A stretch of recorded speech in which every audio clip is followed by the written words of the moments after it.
বিধায়ক শ্রী দীপক মজুমদারের প্রশ্নে আগরতলা কর্পোরেটর সহ রাজ্যের বিভিন্ন মিউনিসিপ্যালিটি কাউন্সিলরদের বেতন ভাতা প্রদানের কোন পরিকল্পনা রাজ্য সরকার আছে?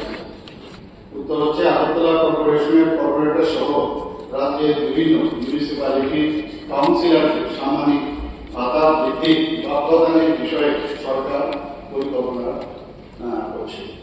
2 নম্বর হচ্ছে থাকলে কবে নাগাদ বাস্তবায়িত হবে বলে আশা করা যায়। বিষয়টি এখনো সরকারের বিবেচনাধীন, অচিরেই এই বিষয়ে সিদ্ধান্ত নেওয়ার পরিকল্পনা আছে। 3 নম্বর হচ্ছে না থাকলে তার কারণ। 1 নম্বর প্রশ্নের উত্তরের পরিপ্রেক্ষিতে কোনো প্রশ্ন উঠে না, সরকারের পরিকল্পনা আছে এবং 1 নম্বর প্রশ্নের উত্তর বিষয়